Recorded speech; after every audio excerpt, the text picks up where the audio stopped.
Hello, my name is Lauren Strotter, and this is a podcast of a brief summary of Dr. Bettina Love's book, We Want to Do More Than Survive. Let's get started. We Want to Do More Than Survive was published by Beacon Press in Boston, Massachusetts in 2019. The book has about 162 pages of text with 30 pages of notes that include an index.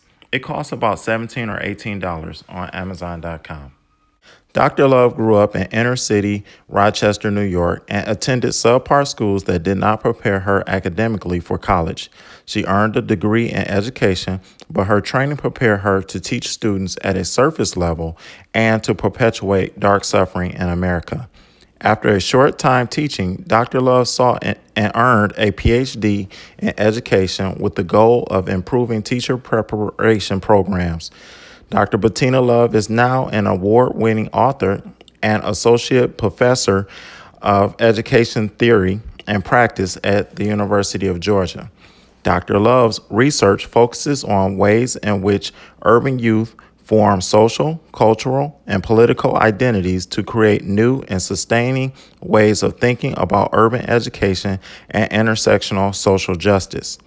Dr. Love's work is also concerned with how teachers and schools work with parents and communities can build communal, civically engaged schools rooted in intersectional social justice for the goal of equitable classrooms.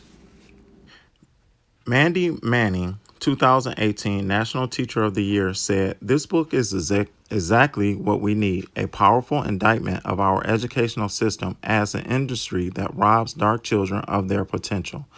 Dr. Love challenges us to become abolitionists by holding ourselves and our colleagues accountable for our complicity in perpetuating the educational survival complex. Ms. Manning believes, and I agree, every educator needs to read this book in order to learn how to freedom dream and to recognize and challenge oppression within our schools and our school system. We Want to Do More Than Survive is a comprehensive argument for abolitionist teaching in American schools, teaching that advocates for educational justice for dark children in our schools. Chapter 1, We Who Are Dark, pages 1 through 15. So what is mattering? According to Dr. Love, mattering is a constant struggle for freedom through the practice of abolitionist teaching rooted in the internal desire we all have for freedom, joy, and restorative justice by refusing all forms of injustice and the disposability of dark children. Section 2, Welcome Struggle. For those of us who are dark, our lives are committed to a constant struggle to mattering in America in every significant way of life and living. Dr. Love shares that freedom is a practice rather than a possession or a state of being. To want freedom is to welcome struggle. Section 3, Reform Ain't Justice. Dr. Love talks about how adopting and practicing abolitionist teaching beliefs is a way to create educational justice for students and the future of America. Consciously choosing to refuse oppression and refuse to oppress others, specifically students, is at the heart of abolitionist teaching for humanity and justice. Section 5. Do we really love all children? Dr. Love believes that if we love all children, then we must demand pedagogy that helps educators understand and recognize America and its schools as spaces of whiteness, white rage, and white supremacy, and traditionally places designed to terrorize marginalized students. Chapter 2, Educational Survival, pages 16 through 41. White rage. White rage is an anger white folks exhibit in response to black advancement for mattering. The trigger of white rage is not the mere presence of black people, rather it is blackness with ambition, with drive, with purpose, with aspirations, and with the demand for full and equal citizenship. Section 2, Educational Survival Complex. Educational Survival Complex is the educational reform models created to mitigate the suffering of marginalized groups of students and uphold whiteness. The latest iteration of the Educational Survival Complex is the charter school movement. Section 3, Spirit Murdering. Racism is more than just physical pain. Racism robs dark people of their humanity, their dignity, personal identity. Racism leaves dark people with psychological and spiritual injuries. Racism literally murders your spirit. Racism is traumatic because it is a loss of protection, safety, nutrients, and acceptance, all the things children need to be educated. 4. Life. Dr. Love states that dark people in America are disposable inside and outside of the classroom, and we must change the field and context in which children are being taught. Education is not the antecedent of failing schools, poverty, homelessness, police brutality, and crimes. Racism is. Therefore, we need pedagogy that supports social movement while avoiding disempowering teachers and creating stressful work environments. Chapter 3, Mattering. In Chapter 3, Dr. Love reaches back into her childhood and shares her experiences of how she came to matter in this world. She referenced people such as her mother, Mrs. Johnson, and Mr. Boone. Dr. Love goes beyond speaking about individuals and how they impacted her understanding of mattering. She goes on and talks about the community and how it contributed to her sense of mattering in this world. Chapter 4, Grit, Zest, and Racism, The Hunger Games, pages 69 through 87. In Chapter 4, Dr. Love warns us of how prepackaged programs are sold to educators and parents of dark children as remedies for problems of dark children. She warns us of how these prepackaged programs would not have helped Trayvon Martin. In this chapter, Dr. Love expresses how the concept of expecting dark children to improve their own futures by their own effort is not new. It is a repeated strategy that blames marginalized students for the racist barriers preventing their movement towards thriving. Chapter 5, Abolitionist Teaching, Freedom Dreaming, and Black Joy, pages 88 through 123. In Chapter 5, Dr. Love shares with us what is exactly abolitionist teaching. Abolitionist teaching is not a teaching approach. It is a way of life. It is a way of seeing the world and a way of taking action against injustice. It seeks to resist, agitate, and tear down the educational survival complex in classrooms and schools for students in the present day while freedom dreaming of tomorrow.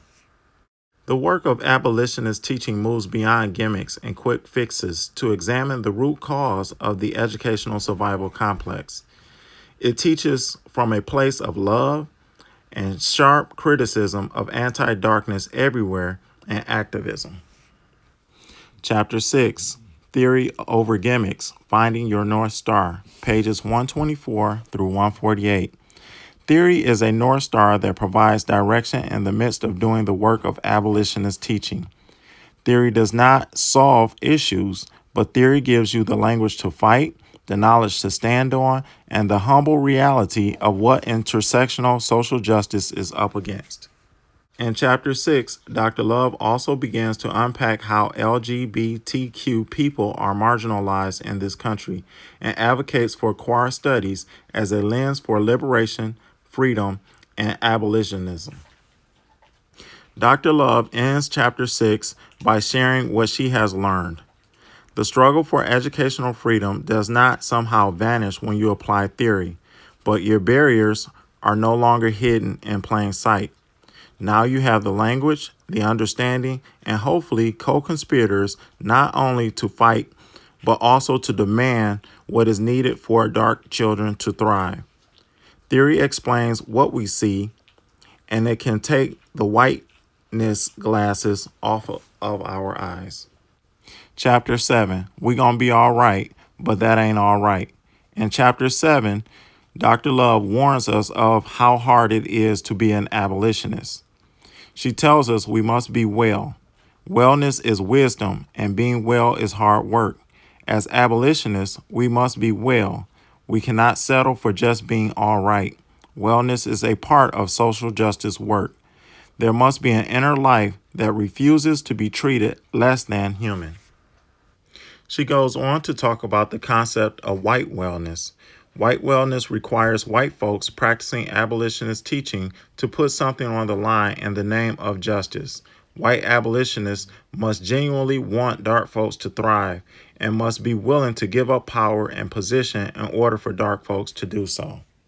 My analysis of this work starts with the strengths. The strengths of this text is how well organized the arguments for abolitionist teaching is supported with concrete and easy to connect to examples. Point after point was raised and directly associated to well-documented events in American history that allows readers to remember and apply their own personal understanding of. The weaknesses of this text, rather, the point that I am still wrestling with, is Dr. Love's denouncing of high-stakes tests. Dr. Love uses standardized testing as an example of how dark children are spirit murdered. I believe tests are necessary to ensure our students are learning important skills and concepts. The problem is not the test, but how we use the test and the test results that cause dark children to suffer. Recommendations.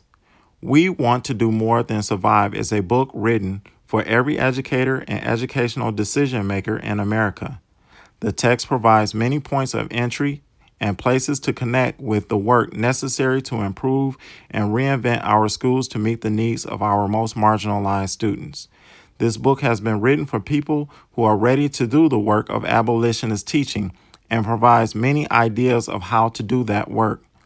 Before truly benefiting from this book, people must do the work of reconciling their own identity and how race and racism has impacted them. Once again, this is Lawrence Strotter, and I hope you enjoyed this brief book review of Dr. Bettina Love's book, We Want to Do More Than Survive. Have a great day.